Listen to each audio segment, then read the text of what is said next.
के किनारे एक पुराना कुआं था। लोग कहते थे कि उस कुएं के पास रात में नहीं जाना चाहिए, लेकिन गांव के कुछ लड़कों को ये सब बातें झूठ लगती थी। एक रात राहुल और उसका दोस्त अमन खेतों से लौट रहे थे। रास्ते में वही पुराना कुआं पड़ता था। अचानक राहुल को लगा जैसे कुएं के अंदर से कोई धीरे धीरे रो रहा है। सुन, तुझे आवाज आ रही है? राहुल ने डरते हुए पूछा। अमन हंस पड़ा। अरे पागल, क्या रात में हवा चलती है तो ऐसी आवाज़ें तो आती रहती है। लेकिन तभी फिर से आवाज़ आई, बचाओ। दोनों के कदम मानो रुक गए। अब साफ सुनाई दे रहा था, कुएं के अंदर कोई मदद मांग रहा था। राहुल ने डरते डरते कुएं के अंदर झांका। अंदर अंधेरा था, लेकिन अचानक उसे लगा जैसे नीचे कोई सफ़ेद कपड़े पहने खड़ा हो। राहुल घबरा कर पीछे हट गया। नीचे कोई है, उसने कांपती हुई आवाज़ में कहा। अमन ने भी झाँका, लेकिन उसे कुछ भी दिखाई नहीं दिया। कुछ नहीं है, तू डर रहा है बस, अमन बोला। लेकिन तभी कुएं के अंदर से ठंडी हवा का तेज झोंका ऊपर आया और अचानक कुएं के अंदर से एक औरत की चीख सुनाई दी। दोनों के रोंगटे खड़े हो गए। अमन ने जल्दी से कहा, चलो यहाँ से भी। दोनों भागने लगे, लेकिन तभी पीछे से आवाज़ आई, रुको। आवाज़ इतनी पास थी जैसे कोई उसके पीछे खड़ा हो।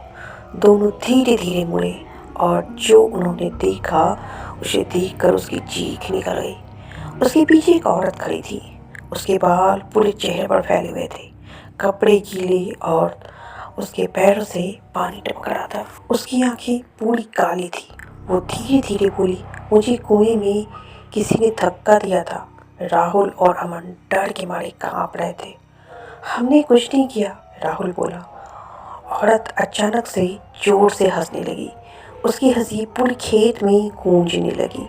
फिर वो बोली, 30 साल पहले इसी गांव के लोगों ने मुझे इस कुएं में फेंक दिया था, और अब जो भी रात में यहाँ आता है मैं उसे अपने साथ ले जाती हूँ। इतना कहकर वो धीरे धीरे जमीन से ऊपर उठने लगी और उसके पैर जमीन को छू भी नहीं पा रहे थे। राहुल और अमन जान बचाकर भागे। पीछे से उसकी हंसी तेज होती जा रही थी। किसी तरह दोनों गांव पहुंचे, लेकिन अगले दिन जब गांव वाले उस कुएं के पास गए तो उन्होंने वहां सिर्फ अमन की चप्पल मिली। अमन कहीं नहीं था। उस दिन के बाद राहुल ने कभी भी उस रास्ते से जाना बंद कर दिया।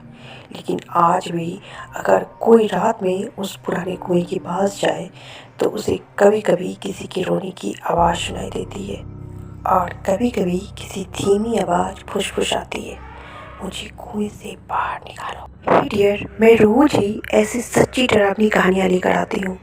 सपोर्ट के लिए प्लीज़ हमें सब्सक्राइब जरूर करें और हमारे वीडियो को लाइक और शेयर करना ना भूलें।